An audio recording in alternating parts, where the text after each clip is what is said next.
أعوذ بالله من الشيطان الرجيم بسم الله الرحمن الرحيم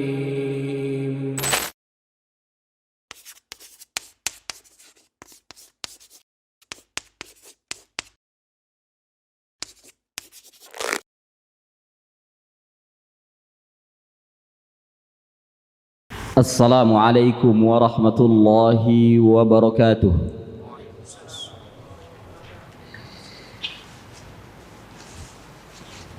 Innal hamdalillah nahmaduhu wa nasta'inuhu wa nastaghfiruh wa na'udzu billahi min shururi anfusina wa min sayyiati a'malina. Man yahdihillahu fala mudilla lahu wa man yudlil fala hadiya lahu. أشهد أن لا إله إلا الله وحده لا شريك له وأشهد أن محمدا عبده ورسوله.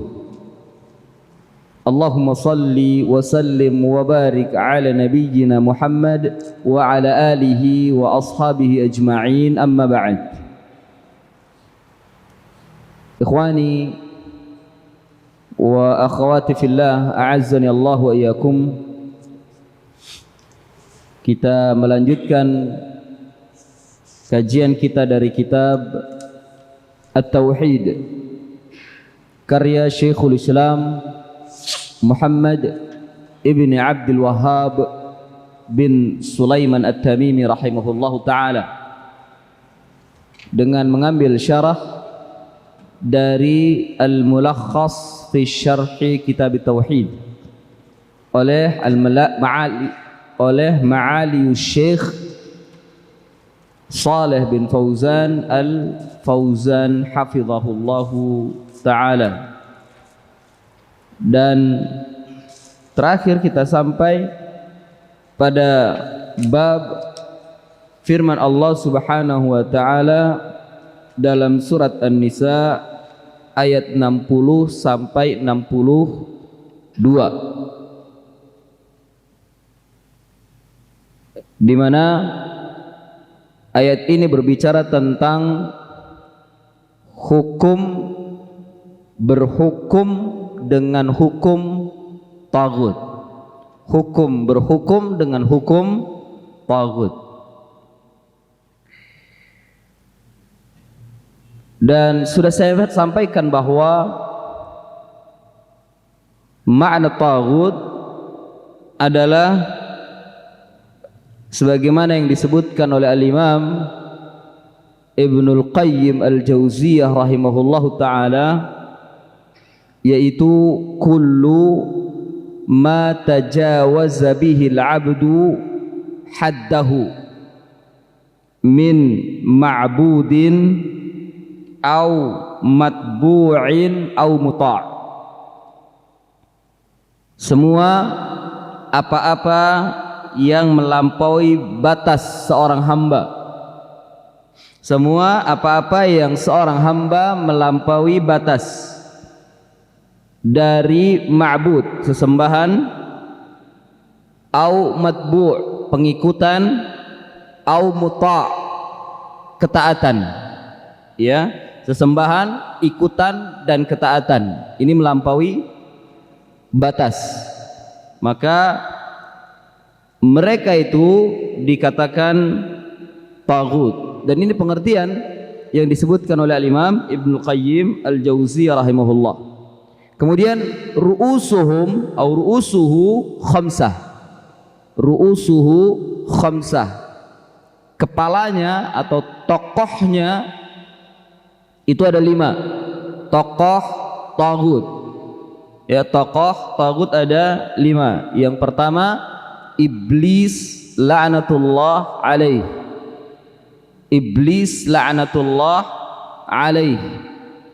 Maka barang siapa yang mengikuti iblis, maka dia telah mengikuti taghut. Itu hakikatnya taghut, yaitu iblis. Kemudian yang kedua, wa man ubida wa huwa radin. Wa man ubida wa huwa radin. Siapa saja yang disembah sedangkan dia ridha. Siapa saja yang disembah sedangkan dia ridha, disembah maksudnya diibadahi. Loh, apa ada manusia atau makhluk diibadahi? Ada. Ya, diibadahi, disembah. Ya, dan dia ridha. Dan dia ridha. Sebagaimana yang terjadi pada Yahudi dan Nasara. Mereka menyembah ar-ruhban, ar-rahib wa ruhban, ya, rahib dan ruhban, ya, ini para ulama mereka, ahli ibadah mereka, ulama dan ahli ibadah mereka. Dan mereka ridha disembah. Dan mereka ridha disembah. Dan penyembahannya bukan dengan sujud kepada mereka, bukan. Bukan dengan melakukan perbuatan-perbuatan tertentu pada mereka, bukan. Tapi apa? Mereka mengikuti hukum-hukum apa yang mereka tetapkan, meskipun hukum tersebut menentang kitabullah, hukum tersebut menyalahi atau menyelisihi kitabullah. Dan pengikutnya ini mengikutinya dengan taat, maka dia telah menyembahnya. Maka dia telah menyembahnya. Nah, bila terjadi pada umat Islam, ada umat-umat Islam mereka mengikuti kiai-kiainya, mereka mengikuti ulama-ulamanya atau mengikuti ahli ibadahnya dalam penghalalan dan pengharaman.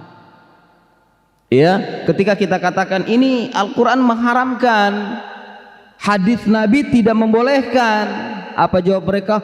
Sama kiai fulan boleh.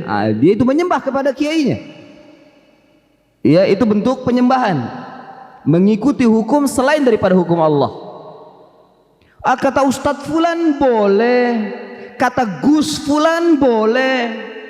Mereka mengikuti, menyelisihi apa yang ada dalam kitabullah dan sunnah Nabi SAW, dan ini bentuk penyembahan mereka. Jadi bentuk penyembahan bukan sujud kepada mereka, tapi mengikuti hukum, menghalalkan apa yang mereka haram, menghalalkan apa yang mereka halalkan, mengharamkan apa yang mereka haramkan, yang bisa jadi hukum yang mereka tetapkan bertentangan, menyalahi hukum Allah Subhanahu wa taala. Ini yang akan dibahas tentang hukum terhadap taghut. Ya, hukum terhadap taghut. Ini yang kedua. Taghut yang kedua adalah man ubida wa huwa radin. Siapa saja yang disembah sementara dia ridha. Kalau begitu bisa jadi ada di antara kiai-kiai atau ustadz atau guru-guru mereka, ya, para pemimpin-pemimpin keagamaan mereka, ada yang menjadi taghut, ada yang menjadi salah satu dari taghut. Tidak sedikit loh para kiai itu rela begituan disembah. Kalau nggak mau mengikuti perkataan saya, kamu bukan murid saya. Kamu harus ikuti perkataan saya, kalau enggak kamu keluar. Kamu bukan murid saya, kamu saya usir. Masya Allah. Ada yang seperti itu. Kiai atau siapapun lah yang diulamakan oleh mereka. Yang seperti ini taghut. Ya, yang seperti ini adalah taghut. Wa huwa radin. Kemudian yang ketiga, wa man da'a an-nasa ila ibadati nafsihi. Wa man da'a an-nasa ila ibadati nafsihi. Siapa saja yang mendakwahkan manusia, menyerukan kepada manusia untuk beribadah kepada dirinya, untuk beribadah kepada dirinya. Loh, gimana beribadah kepada dirinya? Tadi disuruh orang itu manut kepada perkataannya. Kalau tadi dia diikuti manusia, dia nggak menyerukan. Yang kedua tadi dia tidak menyerukan, ya, dia hanya berfatwa, tapi dia ridho kalau ada orang yang mengikutinya membabi buta, ridho dia. Ya dia ridha. Nah, ini tagut. Tapi ini menyerukan, kamu harus ikut saya. Yang tidak ikut saya, gitu.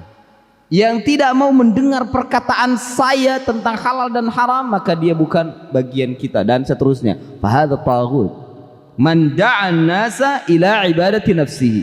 Siapa saja yang mendakwahkan manusia, yang menyerukan kepada manusia untuk beribadah kepada dirinya, ya, untuk beribadah kepada dirinya, maka ini tagut. Maka ini tagut. Ya, yang terjadi kan seperti itu, diulu-ulukan dia, dipuji, disanjung. Bahkan kalau cium tangan bolak-balik, ya, dan dia ridha begitu. Bahkan dia menyuruhkan kepada jamaahnya, yang tidak mau ikut saya silakan keluar, dia bukan golongan saya. Wah, seolah Islam itu hanya ada pada dirinya, ya. Fahadha tagut. Yang seperti ini tagut. Kemudian yang keempat, man idda'a syai'an min ilmil ghaib. Man idda'a syai'an min ilmil ghaib. Orang yang menyerukan sesuatu dari ilmu gaib, artinya dia mengaku dirinya mengetahui ilmu gaib, seperti para kuhan, dukun, tukang sihir. Ini tagut, yang dia menyeru kepada mengaku dirinya mengetahui ilmu gaib, mengaku dirinya mengetahui ilmu gaib, maka dia tagut. Maka dukun-dukun itu, jangan ragu untuk mengatakan dukun itu tagut, ya. Meskipun dukun itu bersorban,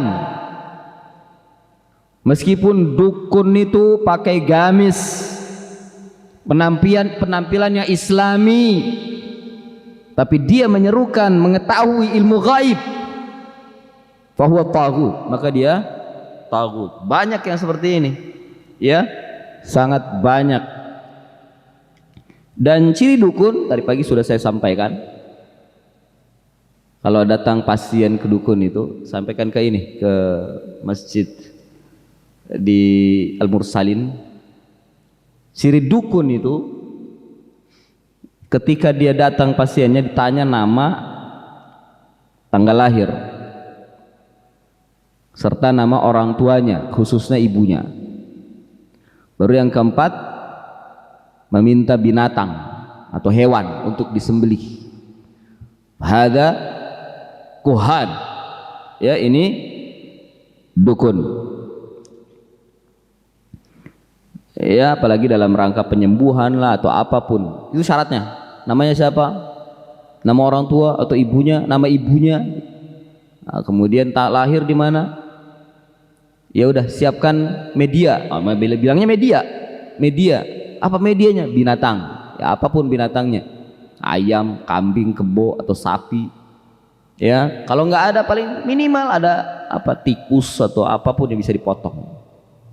Ya, fahadha kuhan. Ini dukun. Dan dukun tidak diragukan lagi bahwa dukun itu tagut. Ya ikhwah, alangkah banyaknya tagut-tagut yang seperti ini. Menggunakan sorban, menggunakan gamis, berjenggot, dakwah dia punya panggung, buka majelis, tapi dukun. Banyak yang seperti ini, ya, bisa menyembuhkan. Sekarang itu yang lagi viral yang di mana? Yang tiup-tiup tuh, pakai tasbih. Ada yang tahu? Ingat nggak? Viral itu yang pakai tasbih gini-gini tuh, ditiup itu. Ada, iya, ditiup-tiup. Orang dukun itu, bilangnya katanya wali Habib apa katanya. Kalau nggak salah di Pakistan apa? Iya Pakistan kalau tidak salah. Pakistan apa di mana itu? Apa di Bangladesh itu? Pengikutnya jutaan katanya. Dia di panggung dan gini-gini dong. Apaan? Ya, ada tagut. Ya, tagut. Ini cara apa? Orang bilang katanya wali. Iya, wali syaitan. Ya, wali syaitan. Antum Ini viral loh, viral di media sosial. Coba aja antum periksa wali siapa namanya ya. Pokoknya orang Pakistan atau kalau nggak Pakistan Bangladesh. Pakai sorban, pakai Masya Allah. Ya, dia bisa menyembuhkan orang lumpuh katanya, Masya Allah. Cuma dipegang jidatnya doang, terus ditiup, jalan. Masya Allah. Luar biasa, bisa sesat itu. Bahaya. Naam, hadza huwa taghut. Kemudian yang terakhir, yang kelima, wa man hakama bi ghairi ma anzalallah. Wa man hakama bi ghairi ma anzalallah. Dan siapa saja yang berhukum selain daripada hukum Allah. Siapa saja yang berhukum selain daripada hukum Allah. Nah, untuk yang terakhir ini fihi tafsil. Di dalamnya ada tafsil. Orang yang berhukum secara yakin dengan hukum Allah dan dia menyerukan kepada manusia, maka dia tagut. Tapi tidak semua orang yang berhukum kepada selain Allah, selain hukum Allah, dia dikatakan tagut. Bisa dibedakan? Orang yang menyerukan dan meyakini bahwa ada hukum selain daripada hukum Allah yang benar, yang bisa digunakan selain daripada Al-Quran dan Sunnah, maka penyerunya ini tagut. Tapi orang yang berhukum, dia bukan penyeru, tapi dia hanya mengikuti berhukum dengan hukum Allah, dengan hukum selain daripada Allah, tidak harus dikatakan tagut. Fihi tafsil, maka di dalamnya ada tafsil, ada penjelasan.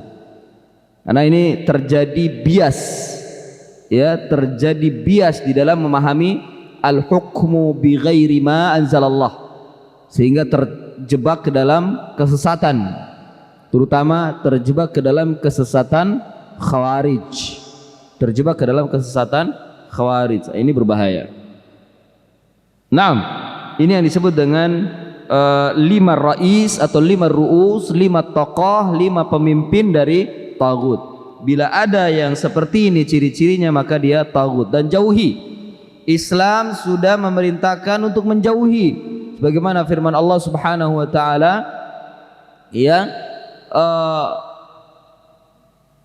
wa ma unzila min qablika yuriduna ayyatahakamu ila tagut wa qad umiru ayyakfuru bihi. Dan mereka telah diperintahkan untuk kufur terhadapnya, yakni untuk kufur terhadap tagut. Ini sudah diperintah oleh Allah Subhanahu wa taala. Ya. Ini perlu diperhatikan. Jadi kelima tadi, 5 ru'usut tagut tadi diingat. Ya, diingat. Satu saat saya akan tanya lagi. Ikhwani fillah, a'azzani Allah wa iyyakum. Mari sekarang kita membaca makna ijmali dari ayat yang diletakkan oleh musannif kitab tauhid. Makna ijmali yang disebutkan oleh Syekh Shalih Al-Fauzan dalam kitabnya Al-Mulakhas. Ya, dalam kitabnya Al-Mulakhas. Saya baca Arabnya. Jadi Syekh berkata, al-ma'na al-ijmali lil ayat. Makna secara global untuk ayat. Selanjutnya nanti ikhwah kita yang baca. Anna Allah subhanahu wa ta'ala ankara ala man yadda'i al-imana bima anzalallahu ala rasulihi wa ala al-anbiya'i qablahu. وهو مع ذلك يريد أن يتحاكم في فصل الخصومات إلى غير كتاب الله وسنة رسوله ويحاكم إلى الطاغوت الذي أمر الله عباده المؤمنين أن يكفروا به ولكن الشيطان يريد أن يضل هؤلاء المتحاكمين إلى الطاغوت عن سبيل الهدى والحق ويبعدهم عنه. وإذا دعي هؤلاء إلى التحاكم إلى الكتاب وسنة رسوله أعرضوا إعراض استكبار وتمنع. فماذا يكون حالهم wa sani'uhum idza nazalat bihimul masaibu wahtaju ila ar-rasul fi dhalik liyad'u Allah lahum wa yuhilla mashakilahum wa ja'uhu ya'tadiruna amma sadara minhum bi annahum lam yuridu mukhalafatahu fi udulihim ila ghairihi wa innama arada al-islaha wa ta'lifa bainan nas fayubduna hadhihi al-a'dhar al-batilah liyubarriru fi'lahum hinama yaftadahuna. Nah,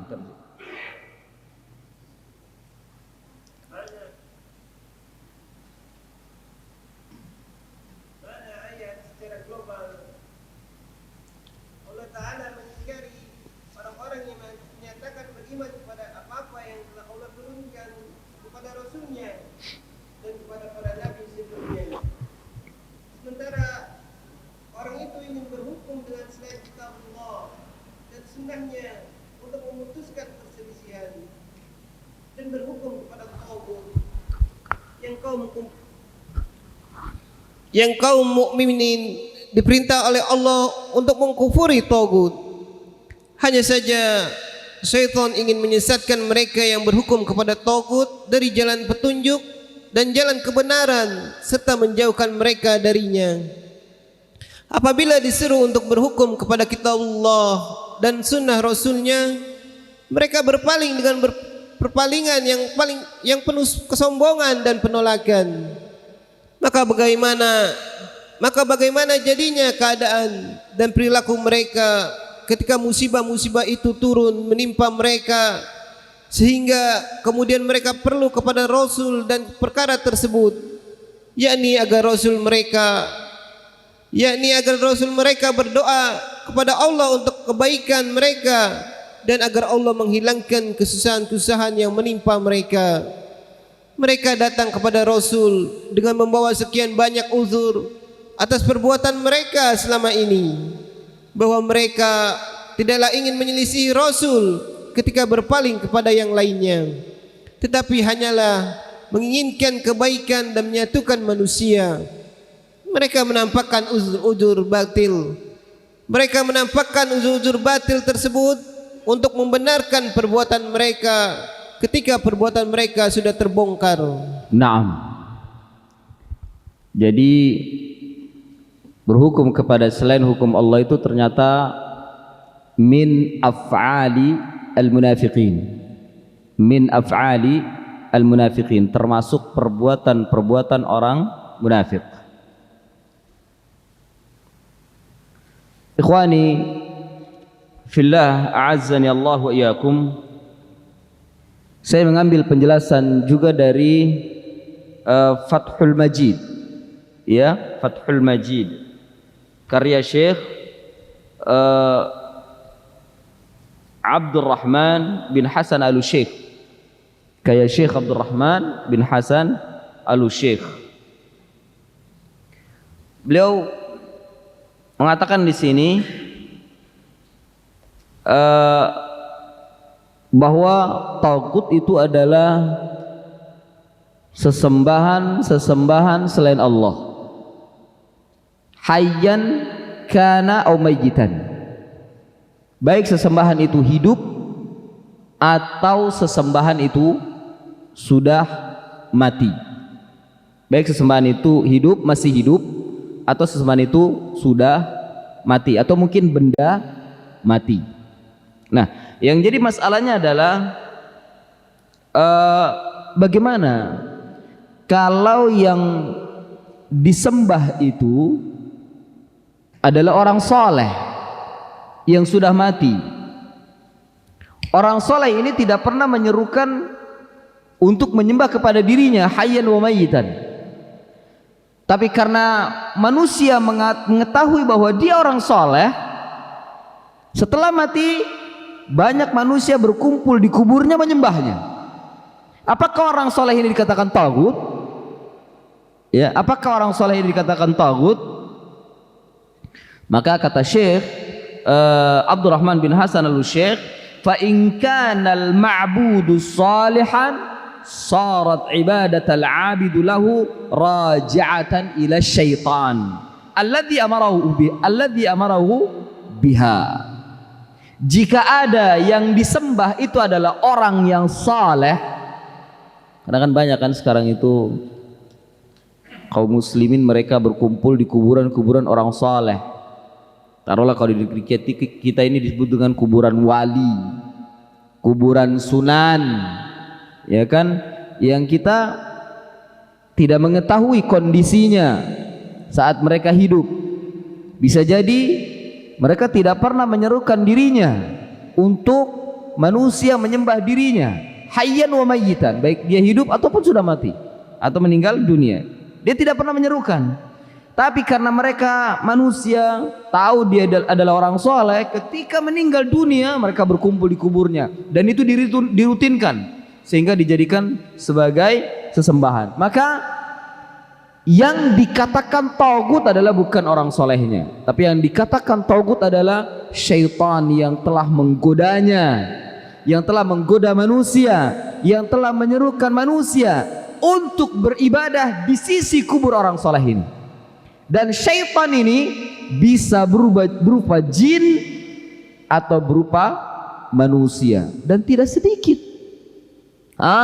manusia yang menyerukan kepada penyembahan kepada selain Allah, ya.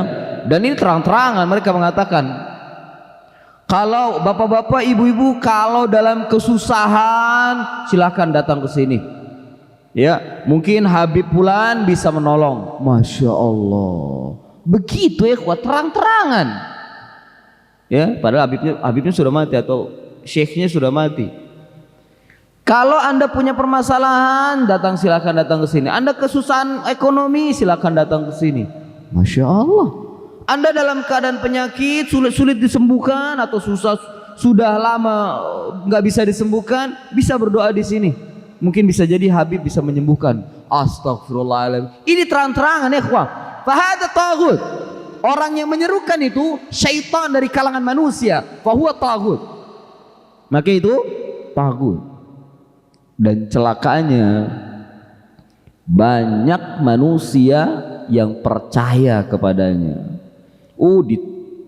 Disanjung. Ini penyeruan kepada kesyirikan, ya, kesyirikan. Atau lafaznya dihaluskan, dia mengatakan datang ke sini, minta pada Allah, mudah-mudahan Habib bisa membantu. Bilang begitu. Alasan jadikan wali. Tapi lihat kalimat keduanya, mudah-mudahan, mintanya pada Allah, tapi mudah-mudahan Habib bisa membantu. Lalu gimana coba? Mintanya kepada Allah, Habib membantu. Ajib, ya. Pemalingannya luar biasa, halus sekali. Padahal menyerukan kepada kesyirikan. Ini nyata, ikhwan. Ya, antum kalau datang ke kuburan-kuburan mereka itu begitu. Begitu. Penyerunya mengatakan begitu. Ya. Saya dengar dari orang yang pernah datang ke luar Batang, kuburan luar Batang. Ada yang tahu? Kuburan luar Batang? Nah, itu kiainya nyebutin begitu loh. Ya, kuncennya ya bapak-bapak, ibu-ibu. Kalau Anda memiliki permasalahan atau mungkin kesulitan ekonomi atau apa, silakan datang ke sini. Minta kepada Allah di sini. Ya, mudah-mudahan Habib bisa membantu. Loh, gimana coba lafadznya ini? Ngeri banget kan? Ini penyeruan kepada kesyirikan pada Allah Subhanahu wa taala. Jadi kalau memang mereka orang saleh, maka yang dikatakan tagutnya adalah syaitan yang memerintahkan, syaitan yang menyerukan kepada manusia untuk penyembahan kepada orang saleh tersebut. Ya, dan syaitan ini bisa berupa jin atau bisa berupa manusia. Dan ini dibuktikan dengan ayat Allah Subhanahu wa taala. Jadi ayat Allah Subhanahu wa taala menyatakan yauma nahsyuruhum jami'an thumma naqulu lil ladzina asyraku makanukum antum wa syurakaukum fazayyalna bainahum wa qala syurakauhum ma kuntum iyana ta'budun. Jadi nanti pada hari dibangkitkan, yauma nahsyuruhum, ketika pada hari kami membangkitkan mereka, jami'an, semuanya. Tsumma naqulu lilladzina asyraku, kemudian kami berkata kepada orang-orang yang telah bersekutu, ya mereka telah bersekutu, makanakum antum wa syurakaukum, kata Allah, diam kamu di situ bersama dengan sekutu-sekutu kalian itu. Makanakum, diam kamu, tenang di situ bersama sekutu-sekutunya. Ini tahdzir ya dari Allah. Allah akan membentak mereka dan mengatakan suruh diam di situ bersama sekutu-sekutu kalian itu yang telah dijadikan sebagai Tuhan. Fazayyalna bainahum, lalu ditampakkan atau diedarkan di antara mereka orang-orang yang disembah itu. Qala syurakauhum, maka orang-orang yang disembah itu, yang mereka tidak merasa tidak menyerukan, orang-orang soleh ini, qala syurakauhum ma kuntum iyyana ta'budun, kalian itu tidak pernah kalian menyembah kepada kami, atau kami tidak pernah menyerukan kepada kalian agar kalian menyembah kepada kami. Jadi mereka mengingkari. Orang-orang soleh ini akan mengingkari di depan Allah Subhanahu wa ta'ala kepada orang-orang yang telah menyembahnya di pinggir kuburnya, itu akan mengingkari. Ya, ma kuntum iyana ta'budun, kalian sama sekali tidak menyembah kepada kami. Artinya mereka mengingkari, kami tidak pernah menyerukan kepada mereka untuk menyembah kepada kami. Ya, fakafa billahi syahidan bainana wa bainakum, cukup hanya Allah sebagai saksi antara kami dengan kalian. Jadi mereka tuh membantah habis-habisan di hadapan Allah. Mereka nggak protes dengan Allah, tapi mereka para orang soleh ini protes kepada orang-orang yang telah menyembahnya itu. Ya, membantah habis-habisan dan menolak sesembahan mereka itu. Fakafa billahi syahidan bainana wa bainakum in kunna ibadatukum laghafilin. Sesungguhnya jika kami in kunna an ibadatikum, sesungguhnya kami dari ibadah kalian laghafilin, kami ini lalai. Artinya kami enggak pernah menganggap, kami tidak pernah bahasa kita enggak pernah menganggap, menanggapi peribadatan kalian. Tidak pernah menanggapi peribadatan kalian. Jadi para penyembah, orang-orang soleh yang disembah ini, yang mereka tidak aslinya tidak pernah menyerukan untuk beribadah kepadanya, itu berlepas diri. Ya, berlepas diri dan membantah habis-habisan. Enggak mau mereka, karena mereka pun enggak mau dijadikan bahan api neraka oleh Allah Subhanahu wa ta'ala. Karena di depan mereka itu api yang menyala-nyala. Ya, demikian juga Nabi Isa. Nabi Isa itu menolak dengan penyembahan orang-orang Nasara yang menjadikan dirinya itu Tuhan. Ya, Nabi Isa itu menolak habis-habisan. Lihat dalam surat Al-Maidah. Ya, apakah engkau mengatakan kepada manusia bahwasannya aku ini adalah dua ilah, dua Tuhan yang harus mereka sembah? Oh, Nabi Isa membantah. Tidak pantas bagiku, wahai Allah, untuk mengatakan kepada mereka yang demikian. In kuntu qultuhu faqad alimta, kalau aku mengatakannya engkau telah lebih tahu tentang itu.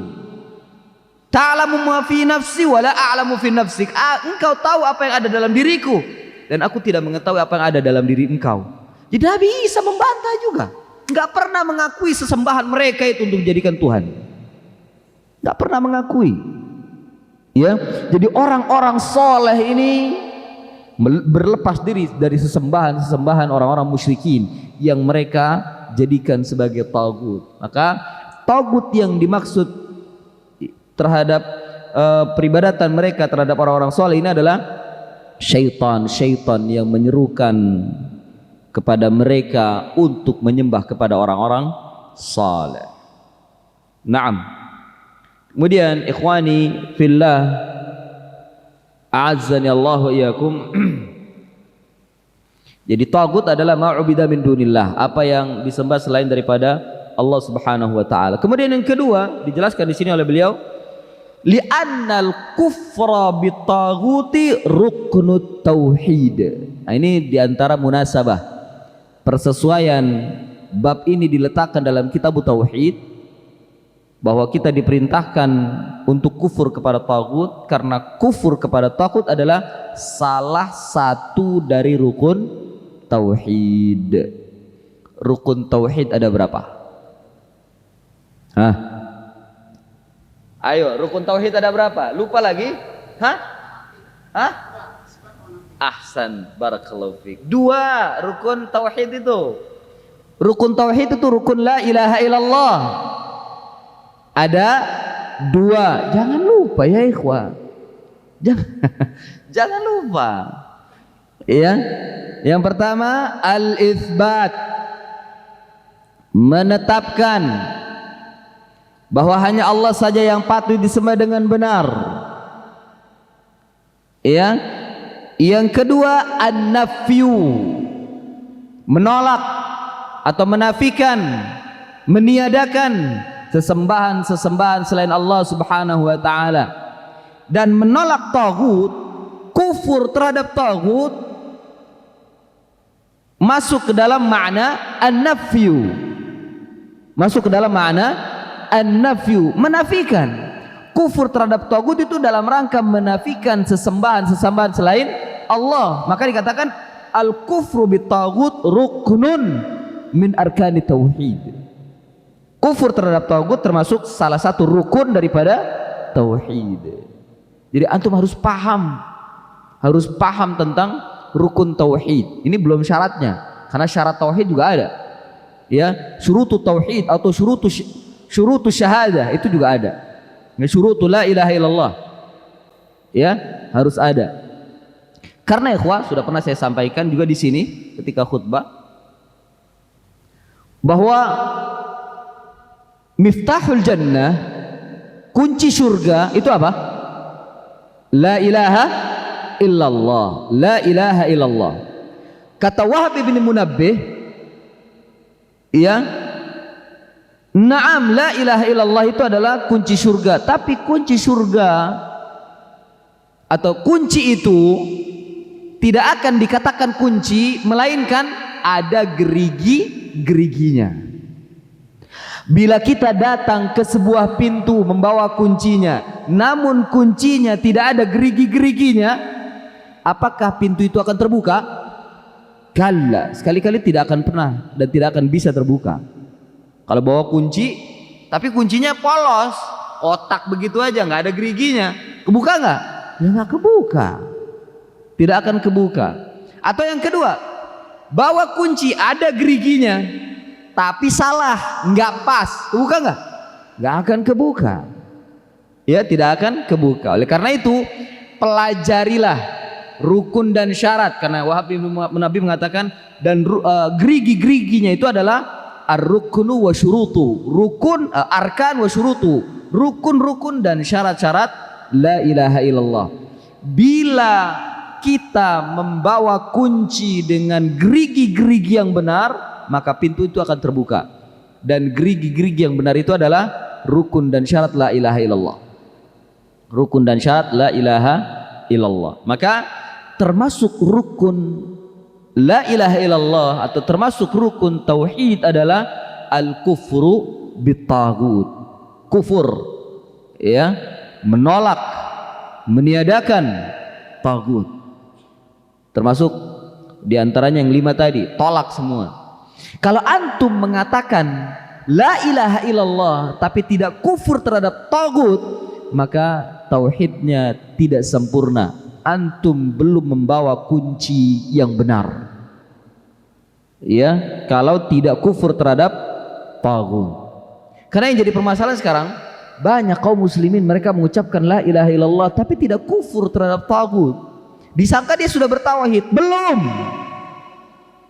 Dia mengucapkan la ilaha illallah tapi perkataan iblis diikutin. Ustaz, perkataan iblis kayak gimana? Banyak tertulis dalam buku-buku ulama-ulama sayatin. Perkataan-perkataan iblis diikutin. Yang kedua, dia mengucapkan la ilaha illallah tapi dia masih mengkultuskan manusia, mengikuti, mengekor seperti bebek dalam hukum halal dan haram, bukan berdasarkan dengan Al-Quran dan Sunnah. Dia mengucapkan la ilaha illallah tapi dia tidak kufur terhadap dukun, maka dia belum bertauhid kepada Allah. Ya, belum bertauhid kepada Allah Subhanahu wa taala. Dia mengucapkan la ilaha illallah tapi dia berhukum dengan orang yang berhukum kepada selain Allah Subhanahu wa taala, maka dia belum dikatakan bertauhid. Karena rukun dari la ilaha illallah atau rukun tauhid adalah kufur terhadap taghut. Naam, ini sebagai tambahan dari Syekh Abdurrahman bin Hasan Al-Syekh rahimahullahu taala. Kemudian ikhwani fillah a'azzani Allah wa iyyakum, selanjutnya ma yustafadu minal ayah, apa yang bisa diambil faidah dari ayat. Yang pertama, wujubut tahakkumi ila kitabillahi wa sunnati rasulih wa ridha bidzalika wa taslimu lahu. Wajibnya tahakkum, mengambil hukum. Ya, mengambil hukum. Ya ikhwah, hukum itu bukan hanya sekedar undang-undang ya. Karena yang terlintas dalam pikiran manusia itu, apalagi para aktivis politik, itu hukum ya langsung arahnya ke Mahkamah Agung, Jaksa Agung, pengadilan, arahnya ke situ langsung. Ma yatabadar fi dhihni hadza juhal, ini bodoh. Ya, bukan itu yang dimaksud. Hukum Islam itu terangkum dalam 5. Apa itu? Halal, haram, mustahab, makruh dan mubah. Hadzal ahkam. Ini hukum atau wajib. Iya, ada wajib ya. Wajib ini maksud dalam hukum ya. Wajib, sunnah, halal, haram dan mubah. Wajib, sunnah, halal, haram, wajib, sunnah, makruh, mubah. Nah, gimana tadi? Halal, haram, masya Allah. Pokoknya dari situ. Wajib, sunnah, makruh, apa lagi? Halal. Ya. Ada 5. Enggak mustahab sama. Wajib, sunnah, maksudnya sunnah ini mustahab.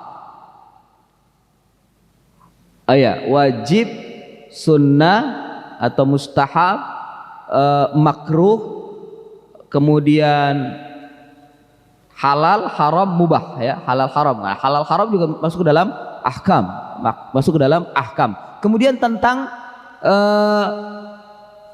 iman dan Islam, iman dan kafir, ini juga termasuk hukum syar'i. Iman, kemudian kufur atau takfir, ini min ahkami asy-syar'i, termasuk hukum-hukum Islam. Jadi yang dibahas daerah itu, ya daerah itu tentang halal dan haram, tentang wajib dan sunnah, tentang makruh dan mubah.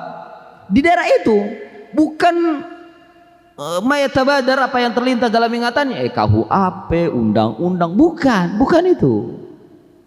Itu hukum asalnya. Jika dalam rangka untuk mengatur ketertiban manusia, hukum asalnya mubah. Ya, seperti lampu merah, ada undang-undangnya enggak? Ada kan? Ada. Melanggar lampu merah akan dihukum. Ini dalam rangka mengatur ketertiban manusia dalam berlalu lintas. Boleh enggak dalam Islam? Boleh. Dan hukum yang dimaksud bukan itu, bukan. Boleh. Iya. Cuman manusianya aja yang kadang dablek, lampu merah diterobos. Ya, bagi yang sudah ngaji dan dia tahu tentang din, dia nggak akan melanggar lalu lintas itu, nggak akan melanggar lampu merah. Kalau antum sudah ngaji masih melanggar lampu merah, berarti ilmunya nggak masuk ke dalam akal antum. Ya, Ngaji tapi lampu merah dilanggar, ilmunya nggak masuk,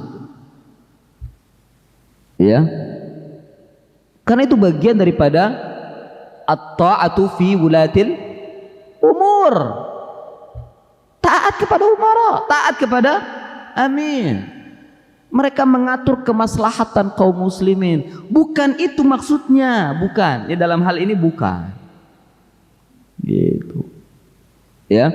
Dan undang-undang yang dibuat oleh pemerintah kita itu dilihat, ditakar dalam Al-Quran dan Sunnah. Tidak semuanya dikatakan kufur kemudian kita berpaling dari Al-Quran dan Sunnah, tidak. Dilihat, ditakar. Kalau sesuai ambil, kalau tidak buang. Ketika kita tidak bisa mengembalikan kepada Islam, ya sudah, sabar, karena memang itu sudah jadi sistem. Dan orang yang melaksanakannya tidak dikatakan kafir. Ini yang saya ingin jelaskan itu, karena sebagian mereka ketika berbicara tentang faman lam yahkum bima anzalallah, larinya ke sana. Selalu apa yang terlintas dalam pikirannya KUHP, undang-undang atau Mahkamah Agung atau Jaksa Agung, pengadilan dan lain sebagainya. Lah ya, bukan itu. Ya. Dan berhukum kepada selain Allah dikembalikan kepada tagut yang 5 tadi. Ketika kita berbicara tentang masalah din, kemudian Allah dan Rasulnya sudah menetapkan hukum bahwa ini halal, bahwa ini haram, tapi mereka masih mengambil hukum terhadap hukum iblis. Perkataan iblis diambil, lalu dia berpaling kepada perkataan iblis. Ini yang disebut berhukum kepada selain Allah. Ya, dia lebih mengambil perkataan kiai fulan atau lebih mengambil kepada perkataan profesor fulan daripada Al-Quran dan Sunnah. Itu berhukum kepada selain Allah. Itu yang dimaksud, yang dikatakan kufur. Seorang yang bertauhid tidak boleh seperti itu. Ya, demikian. Jadi undang-undang yang dibuat oleh amir atau umara kita dilihat, ditakar dengan Al-Quran dan Sunnah. Kalau tidak bertentangan, maka enggak masalah kita mentaatinya. Kalau bertentangan, tinggalkan sebisanya dan tidak perlu taat. Kalau bermasalah, artinya bertentangan dengan Al-Quran dan Sunnah, ya. Seperti tentang undang-undang khomer gitu, artinya undang-undang ini melegalkan khomer, kan bertentangan dengan Al-Quran, tinggalkan undang-undang itu. Bagaimana caranya untuk menghilangkan? Ulama yang berhak untuk menasehati, bila tidak, sabar. Artinya bila tidak mampu, ya sabar, ya. Dan tidak perlu turun ke jalan bikin macet, nggak perlu. Dan karena itu tidak diajarkan dalam Islam, ya.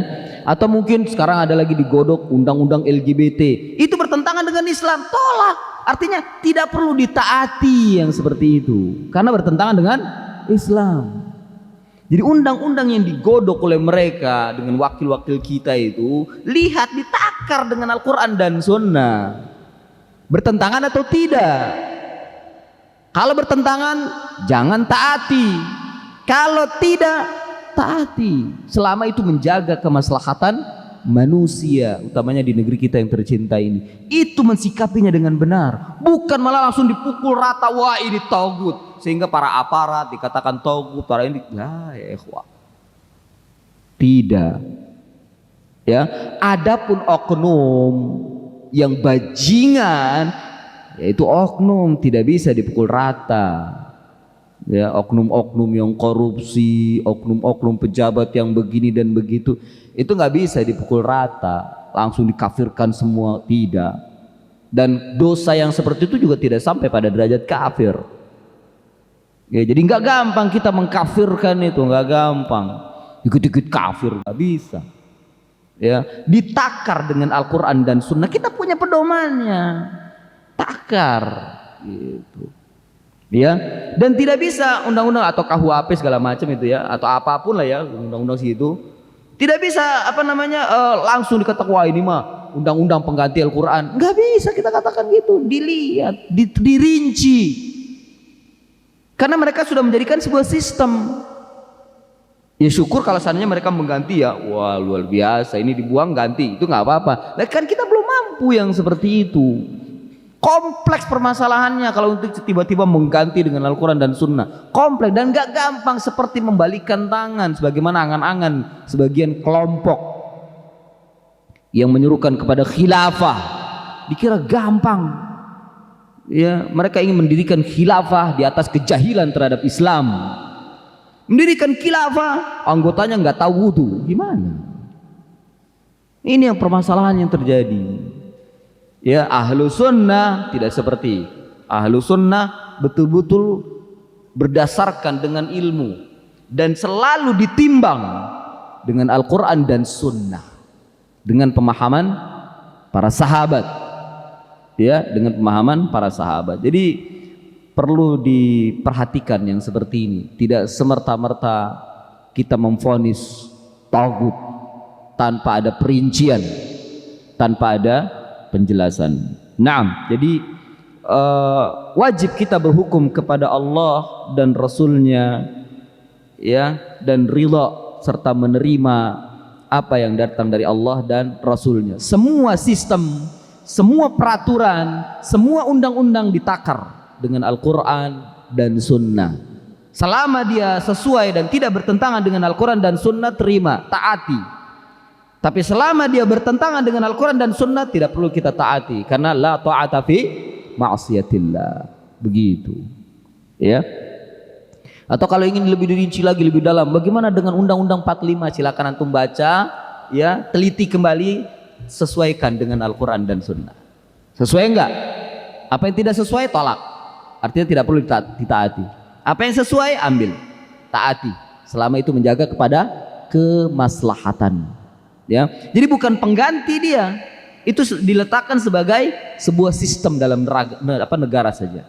Ya, memang idealnya Al-Quran dan Sunnah ini diadopsi untuk menjadi sistem negara, ini idealnya.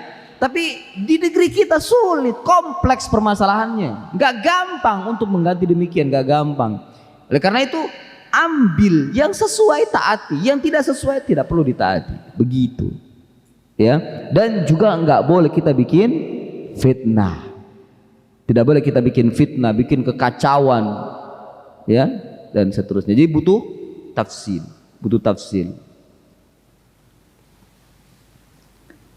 Naam, faedah yang kedua, wa anna man tahakama ila ghairi syari'atil islamiyah falaysa bimu'minin wa laysa bimuslihin wa in idda'a annahu yuqsadul islah. Dan bahwasannya yang berhukum kepada selain daripada syariat Islamiyah, ya, syariat Islam, falaysa bimu'minin, maka dia bukan orang yang beriman, walaysa bimuslihin, dan juga bukan orang yang memperbaiki. Muslih ini apa namanya? Kalau bahasa kita orang yang memperbaiki, apa namanya? Ya, orang yang selalu memperbaiki, pejuang atau apalah, ya. Wa ini da'a, dan meskipun dia menyerukan ayyuqsadul islah, dia bermaksud untuk memperbaiki sistem, ya, demikian. Jadi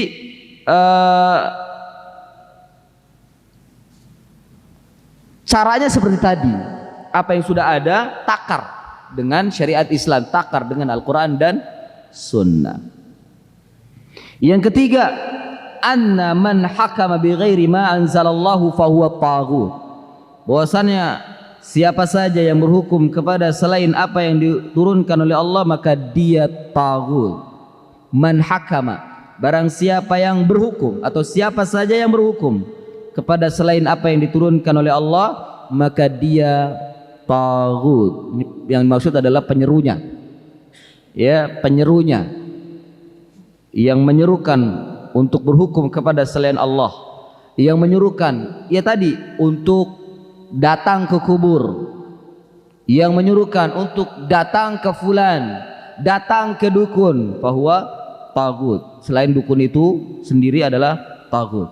Wa man tahakkama ila ghairi ma anzalallah fahuwa mutahakimun ila taghut. Barang siapa yang mencari cara hukum kepada selain apa yang diturunkan oleh Allah, maka dia mutahakim. Ya, ini orang yang menyerukan atau orang yang berafiliasi, yang cenderung kepada hukum taghut. Wa in sammahu bi ayyi ismin, apapun dia namakan, apapun dia yang menamakannya. Ya. Ini perlu juga diperhatikan. Jadi fihi tafsil, di dalamnya harus ada perincian. Kemudian yang keempat, wujubul kufri bit taghut. Hada ruknun, wajibnya kufur terhadap taghut, wajibnya kufur terhadap taghut. Yang kelima, at-tahdhir min kaidi syaitani wa saddihil insani 'anil haqq. Peringatan dari tipu daya syaitan dan sadd ini menutup jalan, ya, yang mana syaitan itu menutup jalan dari kepada manusia dari kebenaran, menutup jalan kepada manusia dari kebenaran. Wasaddihil insani 'anil haqq, wasaddihil insani 'anil haqq. Yang keenam, anna man du'iya ila tahakumi ila ma anzalallahu wujiba alaihi al-ijabatu wal qabul, fa in a'rada fa huwa munafiqun. Bahwasannya barang siapa yang diserukan kepada berhukum kepada apa yang telah diturunkan oleh Allah Subhanahu wa taala, maka wajib dia mengijabah, wajib dia menerima. Jadi kalau kita berdakwah, menyerukan kepada manusia tentang halal dan haram, oh, ini nggak boleh, ini haram, Allah mengharamkan ini, Allah menghalalkan ini, kan ini hukum Allah, ya, ini hukum Allah. Jangan kamu masuk pada riba, riba haram. Jangan kamu masuk, jangan kamu merokok, rokok haram. Jangan kamu ini haram. Jangan kamu begitu, itu haram, dan seterusnya. Ya, ini hukum, menyeru kepada hukum Allah. Ya, wajib diijabah, wajib diterima, ini hukum asal, terlepas dari dia menerima atau tidak, dan juga tidak boleh memaksa, tidak boleh memaksa. Hukum asalnya dia wajib menerima, wajib menerima. Fa in a'rada, jika dia berpaling, fa huwa munafiqun, maka dia munafik, maka dia dikatakan munafik.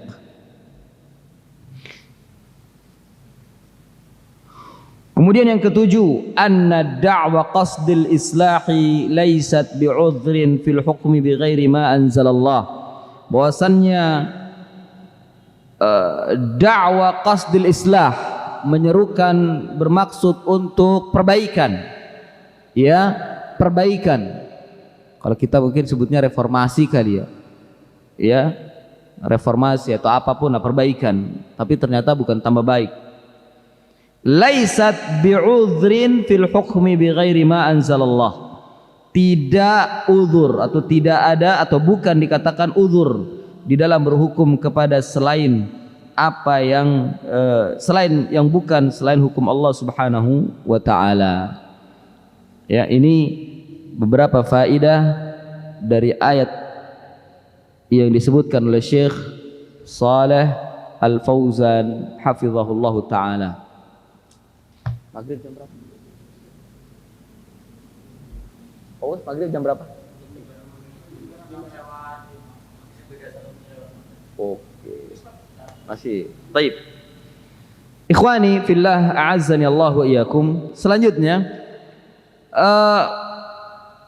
di dalam naskah matan yang dibawakan oleh Syekh Shalih Al-Fauzan dalam kitab mulakhasnya ini berbeda dengan matan yang dibawakan oleh Syekh Abdurrahman bin Hasan Al-Syekh dalam kitab Fathul Majid. Kalau dalam kitab Fathul Majid ini ada ayat yang tidak disebutkan. Jadi ayat sebelum yang disebutkan di sini ayat surat Al-Baqarah ayat 11. Sebelum surat Al-Baqarah ayat 11 ada surat yang lain yang disebutkan di sini. Ya. Surat yang lain yang disebutkan di sini.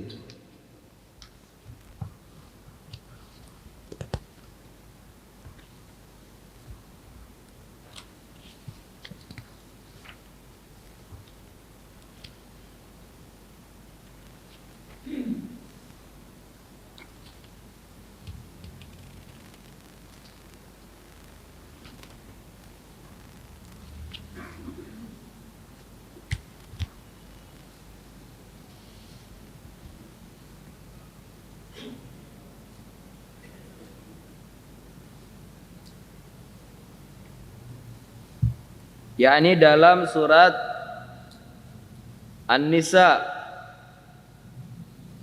Hah?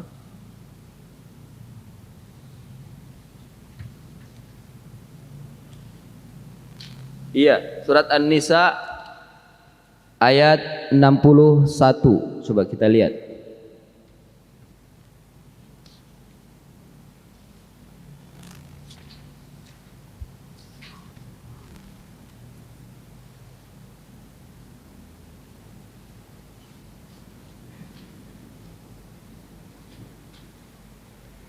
Allah Subhanahu wa taala berfirman, "Wa idza qila lahum ta'alu ila ma anzalallahu wa ila ar-rasuli ra'aital munafiqina yasudduna 'anka sududa." Ya. An-Nisa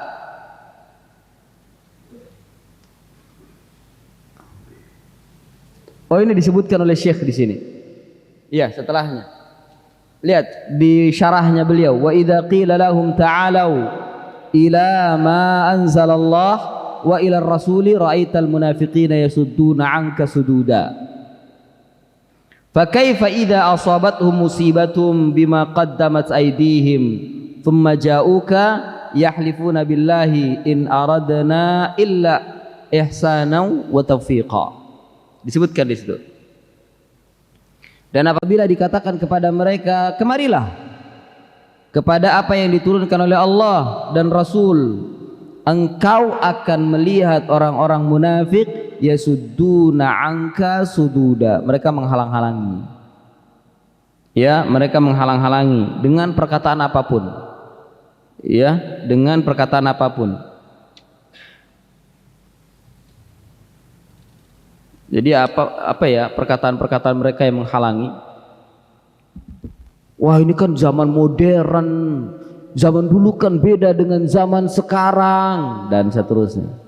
Ya, ini Al-Quran perlu direvisi. Masya Allah, ada loh bilang begitu. Al-Quran harus direvisi. Siapa dia? Allah direvisi. Ya, seperti itu ada yang bilang Al-Quran ini perlu direvisi. Atau kalau enggak Al-Quran yang direvisi, tafsirnya harus ditafsirkan ulang. Begitu mereka bilang. Ya, tafsirnya harus ditafsirkan ulang. Ya, tafsir klasik. Tafsir klasik sekarang itu telah terjadi bias. Masya Allah. Ini yang terjadi. Mereka ketika dikatakan untuk kembali kepada Allah dan Rasulnya dengan pemahaman para sahabat, menghalangi, ya, menghalangi. Yasudduna ra'aital munafiqina yasudduna 'anka sududa. Dia akan menghalang-halangi untuk berhukum dengan satu penghalangan yang kuat atau yang besar. Naam, ini yang disebutkan oleh Syekh Abdurrahman bin Hasan Al-Bassam. Selanjutnya, ikhwani fillah, a'azzani Allah wa iyyakum, kita lihat dalam dalil berikutnya yang diletakkan oleh Syekh Muhammad ibn Abdul Wahhab, yakni surat Al-Baqarah ayat 11. Surat Al-Baqarah ayat 11. Dan ini juga sifat munafik. Ini juga sifat munafik. Wa idza qila lahum la tufsidu fil ard qalu innama nahnu muslihun. Apabila dikatakan kepada mereka, jangan engkau bikin kerusakan di permukaan bumi, mereka berkata apa? Kami ini adalah orang-orang yang memperbaiki, selalu memperbaiki. Kami ingin kebaikan, kami ingin memperbaiki umat, tapi dengan pemikiran mereka, dengan menjauhi umat dari Al-Quran dan Sunnah. Fahadan nifaq. Wah, langkah banyaknya orang-orang seperti ini. Dan ketika kita serukan untuk kembali kepada pemahaman awal, generasi pertama dari umat ini, mereka selalu mengatakan, oh ini jadul, ini dulu, ini klasik, ini sudah terjadi bias tafsirnya, kita harus mentafsirkan ulang. Hadan nifaq, menghalangi untuk kembali kepada Al-Quran dan Sunnah. Ya, naam. Ikhwani fillah, a'azzani Allah wa iyyakum. Mari kita lihat Apa yang dikatakan oleh Syekh Shalal Fauzan, wa idza qila lahum ay lil munafiqin la tufsidu fil ard ay bil kufri wa ghairihi min anwa'il ma'asi. Jangan engkau merusak di atas permukaan bumi dengan kekufuran dan juga macam-macam maksiat. Innama nahnu muslihun. Tidak, kami adalah orang-orang yang selalu memperbaiki. Walaysa ma nahnu fihi bifasad. Dia tidak menyadari. Tapi mereka mengatakan kami memperbaiki, padahal mereka merusak. Dan makna ijmali dari ayat ini sebagaimana dikatakan oleh Syekh Shalal Fauzan, annallaha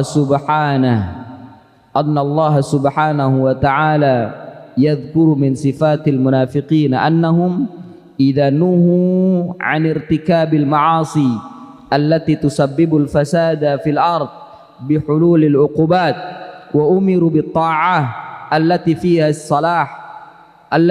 salahul ard ajabu bi anna sya'nana al islah li'annahum tasawwaru al fasada bi surati salah lima fi qulubihim min al marad. Nah, makna ayat secara global, Allah Subhanahu wa taala menyebutkan sebagian dari sifat-sifat orang munafik, yakni bahwa jika mereka dilarang dari mengerjakan maksiat yang menjadi penyebab kerusakan di muka bumi dengan ditimpanya hukuman berupa musibah dan diperintah untuk mengerjakan ketaatan yang padanya terdapat kebaikan bagi kehidupan di muka bumi, mereka akan menjawab, sesungguhnya urusan kami adalah membuat perbaikan. Hal ini karena mereka memandang kerusakan sebagai perbaikan karena sudah adanya penyakit atau kesesatan di dalam hati mereka. Naam. Jadi mereka merusak, namun mereka menyangka sedang melakukan perbaikan. Mereka merusak akhlak, tapi menyangka telah melakukan perbaikan. Ya, contohnya di depan mata tentang gender itu. Ya, tentang gender. Sejatinya mereka merusak, tapi mereka mengatakan ini perbaikan. Ya, penafsiran baru. Sehingga mereka membolehkan wanita imam menjadi imam untuk laki-laki. Ya, soft salat itu nggak perlu dipisah antara laki-laki dengan perempuan. Maka boleh di sini perempuan, situ laki, sini perempuan, boleh. Ini merusak. Tapi mereka melihatnya apa itu? Ini hasil dari tafsir yang baru. Kami dalam rangka memperbaiki dari tafsir yang dulu, yang sudah terjadi bias. Masya Allah. Itu prasangka mereka. Padahal mereka merusak. Loh, ini terjadi loh di Amerika. Kaum muslimin begitu. Ya, tokohnya ada wanita imam. Pernah dengar nggak? Wanita imam. Itu akibat dari tafsirnya tentang gender. Merusak, tapi mereka menyangka ini perbaikan tafsir katanya. Masya Allah. Nyata di depan mata apa yang difirmankan oleh Allah ya. Ya, akhirnya akibatnya apa? Dia disuruh imam. Khutbah lagi, khutbah Jumat. Iya, khutbah Jumat perempuan. Khutbah Jumat dan jadi imam. Makmumnya di belakang perempuan, wala pakai mukena wala apa, begitu saja, kerudung doang, kerudung kayak orang Jawa tuh, kerudung begitu tuh, ya. Dan ya bawahnya cuman lengan panjang, kemudian pakai celana panjang. Sholat, ya Allah. Pengerusakan itu, fasad itu dianggap bagi mereka ini islah, ini perbaikan. La haula wala quwwata illa billah. Nyata yang difirmankan oleh Allah ini, ya, qila lahum la tufsidu fil ard, jangan bikin kerusakan di atas permukaan bumi. Qalu, orang-orang munafikin mengatakan, innama nahnu muslihun, kami sedang mengadakan perbaikan. Luar biasa, nyata di depan mata itu apa yang difirmankan oleh Allah ini. Orang-orang munafikun yang mengaku dirinya sedang memperbaiki padahal merusak. Banyak. Ya, banyak.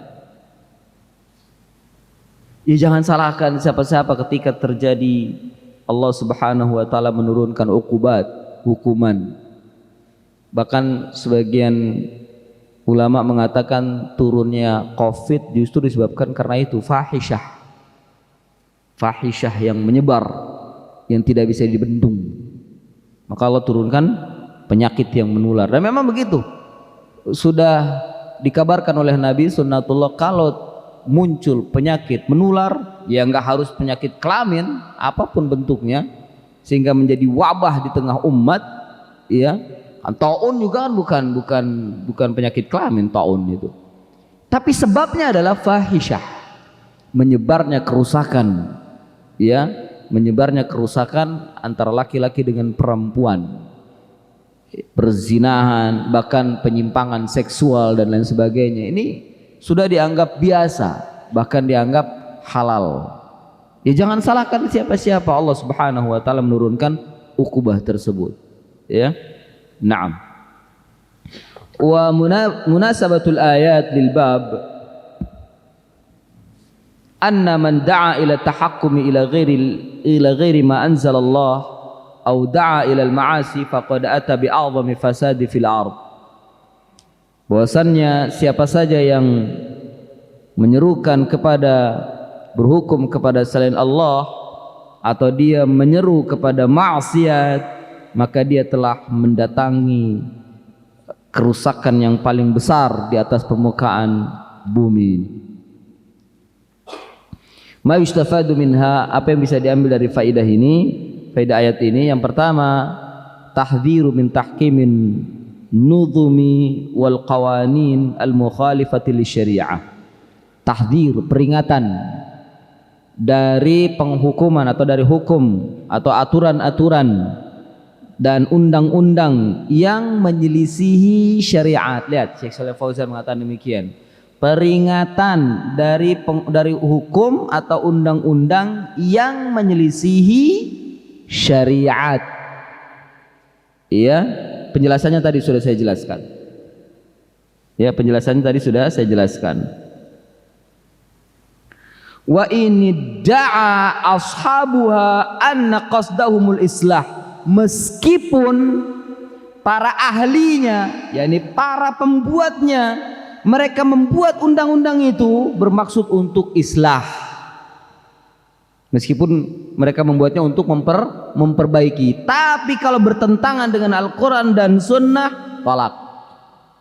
Ya, bertentangan dengan Al-Quran dan Sunnah, maka tidak bisa kita terima dan tidak perlu kita taati. Ya, awas jangan salah paham ya. Jadi sudah saya jelaskan, undang-undang itu adalah aturan sistem yang dibuat oleh wakil-wakil kita di sana. Ya, maka dilihat, ditakar kebenarannya dengan Al-Quran dan Sunnah. Undang-undang yang menyelisihi syariat tidak perlu ditaati, tapi undang-undang yang tidak bertentangan dengan syariat boleh ditaati. Itu maksudnya. Ya, itu yang dimaksud. Yang kedua, anna da'wal islahi laysat bi'udhrin fi tarki ma anzalallah. Bahwasannya seruan kepada islah, ya, tidak atau bukan uzur untuk meninggalkan apa yang telah diturunkan oleh Allah Subhanahu wa taala. Jadi tidak boleh kita meninggalkan hukum Allah hanya karena alasan islah. Ini perbaikan. Apalagi Quran atau tafsir yang dituduh. Tafsir klasik itu ada bias itu artinya penyimpangan. Ya, penyimpangan. Ada bias, ada penyimpangan. Berani mereka mengatakan tafsir klasik itu nyimpang. Luar biasa kan. Ya. Kemudian yang selanjutnya, yang ketiga, at-tahdhiru minal i'jabi bir-ra'yi. Peringatan dari ta'ajub, dari merasa ta'ajub dengan ra'yu, dengan apa ra'yu, pikiran, dengan pemikiran. Ikhwani fillah, azani Allah wa iyyakum, yang perlu dipahami adalah antara otak, alat untuk berpikir, dan akal itu berbeda. Ya, otak ini alat sebagaimana panca indera yang lainnya untuk berpikir. Mata alat untuk melihat, telinga alat untuk mendengar, lisan alat untuk berbicara. Demikian juga otak. Otak alat untuk berpikir. Di mana akal? Akal di hati. Tempat untuk memahami, wadahnya ilmu. Setelah ilmu didapat dari pandangan, dari pendengaran, kemudian diolah dengan otak, setelah dipahami dengan baik, lalu disimpan di dalam akal yang ada di dalam hati sebagai wadah menampung ilmu.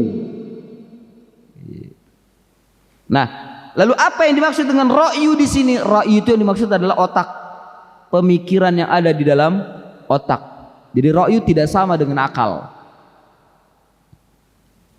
Karena akal tempatnya di hati. Maka salah kalau ada yang bilang, akal lu kemana? Salah tuh. Yang ada apa? Otak lu di mana? Baru benar. Kalau akal di sini, otak di sini, akal di sini. Jadi beda antara akal dengan otak, itu beda. Sebagian mereka mengatakan akal ya di otak, otak ya di akal. Lah, itu penelitian basi, sudah lama. Penelitian yang terbaru antara otak dan akal itu berbeda. Dan memang demikian, yang Al-Quran mengatakan demikian. Al-Quran mengatakan otak dengan akal berbeda. Otak nama bahasa Arabnya artinya muh. Muh, mim, kha. Mim dhammah, kha ditasydid, mukhu. Itu otak artinya. Tapi kalau akal ya akal, ain qaf lam, akal ya akal. Wal aqlu mahalluhu fi al-qalb. Akal itu tempatnya di hati. Gitu ya. Jadi akal tidak identik dengan otak. Akal adalah alat untuk otak adalah alat untuk berpikir, sementara akal adalah wadahnya untuk menyimpan dan memahami ilmu. Naam. Tahdhiru min i'jabi bir ra'yi. Ini peringatan untuk ta'ajub dengan ra'yu, yakni ta'ajub dengan otak, dengan pemikiran yang cemerlang menurut mereka. Nah, itu mereka terkadang saking cemerlangnya dia berpikir menyimpang. Saking cemerlangnya dia berpikir terhadap masalah agama, dia menyimpang, dia tersesat, sehingga dia sesat menyesatkan. Kemudian yang ketiga, yang keempat, anna maridal qalbi yatasawwarul haqqa batilan wal batila haqqan. Bahwasannya marid, yakni penyakit hati, maridul qalb, penyakit hati, yatasawwarul haqqa batilan, dia menggambarkan kebenaran itu dengan kebatilan. Artinya dia melihat kebenaran itu batil, itu maksudnya. Sementara melihat kebatilan itu hak. Yang terjadi sekarang seperti itu. Batil dikatakan hak, hak dikatakan batil, terputar, terbalik. Ya, terputar terbalik. Sekarang LGBT itu diperjuangkan, dianggap itu benar, dianggap memperjuangkan hak asasi manusia dan dianggap benar. Pejuang hak asasi itu benar, padahal dia memperjuangkan kebatilan. Dan orang-orang yang menentang LGBT dianggap batil. Wah, dia tidak menghargai hak asasi. Begitu. Fahada, ini tanda maridul qalb, hatinya udah sakit itu. Hatinya sudah sakit. Ini yang terjadi. Ini fenomena yang terjadi di umat ini. Belum lagi itu contoh, sebagian contoh. Banyak lagi contoh-contoh yang lain. Banyak lagi contoh-contoh yang lain. Sekarang itu ya ikhwah, di dunia kampus Mu'tazilah yang benar. Iya, Ahlus Sunnah klasik itu udah nggak dipakai sama mereka. Gitu. Bahkan ada yang sampai bangga dengan Mu'tazilah. Oh, bangga. Saya Mu'tazilah. Apa? Bangga dia. Dan diambil rujukannya. Oh, ini nih fulan, Masya Allah. Mu'tazilah padahal. Ahlu Sunnah yang mereka anggap, wah, pemikiran Ahlu Sunnah itu literal. Ya, terlalu tekstual, ya, terlalu kitabi gitu. Masya Allah, tekstual, nggak dipakai. Yang memakai rasional, karena orang-orang Mu'tazilah itu dikatakan kaum rasional. Yang rasional itu selalu dipandang dan selalu diamati bagaimana pemikirannya. Ketika keluar satu pemikiran baru, diikuti, diperjuangkan. Dan kalau memakai pikirannya, wah ini dia pemikiran baru. Itu Mu'tazilah. Ya. Dan itu dianggap benar sekarang. Dianggap benar. Saya nggak tahu bagaimana mereka mentafsirkan iftiraqul ummah itu hadisnya. Bahkan dianggap hadis itu nggak sahih loh. Kalau hadis nggak sahih, udah mereka nggak terima. Hadis sahih aja bisa ditolak sama mereka. Hadis sahih, jelas-jelas sahih. Riwayat Bukhari ditolak oleh mereka kalau nggak sesuai dengan pemikiran mereka. Dan ini jelas di depan mata. Oh, ini hadis ini perlu dikoreksi nih. Loh ini Bukhari dan Muslim. Tidak, ini perlu ini lagi, perlu ada ada tafsiran baru. Subhanallah. Oh, luar biasa syubhatnya. Ya, luar biasa syubhatnya. Jadi perhatikan, Syekh Shalih Al-Fauzan memberikan tahdzir seperti itu. At-tahdziru min i'jabir ra'yi. Peringatan terhadap takjub terhadap pemikiran. Dan itu termasuk penyakit hati, karena hati yang sudah sakit itu melihat terbalik. Kebenaran dilihat kebatilan, kebatilan dilihat kebenaran. Yang terakhir, faedah yang terakhir, annal bayyinatal hasanata la tusawwighu mukhalafata syara'. Bahwasannya penjelasan yang benar atau penjelasan yang baik itu adalah tidak memperbolehkan untuk menyelisihi syariat. Itu penjelasan yang baik. Penjelasan yang baik adalah tidak memperbolehkan untuk menyelisihi syariat. Ya. Tapi ketika kita katakan pada mereka, penjelasan antum ini menyelisihi syariat. Menyelisihi dari mana? Gitu. Oh, banyak sekali kalam mereka. Ya, ini kan rasional, wes habis termakan syubhat. Jadi bisa kufur tanpa terasa terkadang. Naudzubillah. Nah, ikhwah, sudah datang waktu berbuka? 5 lagi. Taib. Sambil menunggu waktu berbuka, ya, sebelum saya tutup, bila ingin bersoal jawab maka dipersilakan. Ya.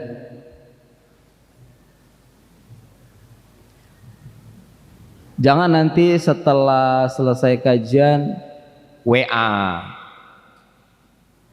atau japri. Tanya aja sekarang, kasih buat ilmu pada kaum muslimin. Ayo. Siapa yang mau soal? Ya.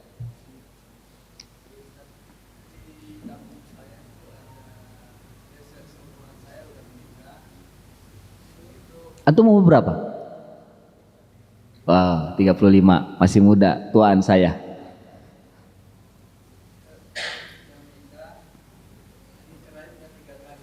Wih, terus?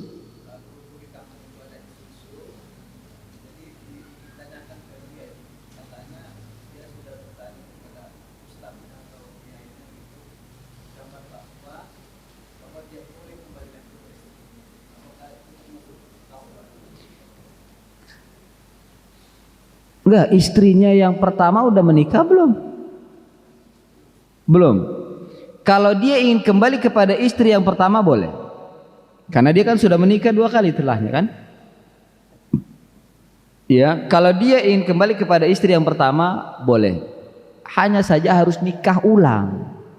Bukan ujuk-ujuk datang kembali langsung peluk cium, nggak boleh tanpa ada akad kembali, la yajuz. Harus nikah ulang. Ya, harus nikah ulang kalau ingin kembali yang pertama ya. Apalagi kalau mungkin yang pertama itu sudah talak 3 umpama. Ya dia boleh nikah ulang karena dia sudah menikah 2 kali. Karena di antara syarat untuk menikah kembali dengan wanita yang sudah ditalak 3, maka dia harus menikah dengan orang lain dulu. Hah? Siapanya? Akhwatnya? Oh belum? Wah. Sudah talak 3. Katanya nikah 3 kali sudah dia. Oh, kirain nikah 3. Oh, Oh, dengan orang yang sama. Dengan orang yang sama. Nah, kalau ingin balik lagi tidak halal. Ya, kalau seandainya ada fatwa ustadz yang mana? Nggak ngerti hukum berarti dia itu.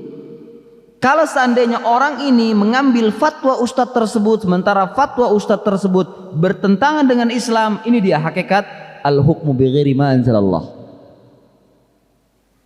Ya, dia telah berhukum kepada selain hukum Allah. Iya, itu nggak boleh, haram hukum.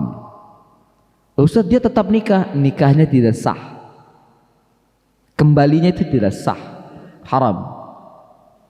Dia telah melakukan perzinahan kalau begitu. Cuman yang jadi permasalahan begini,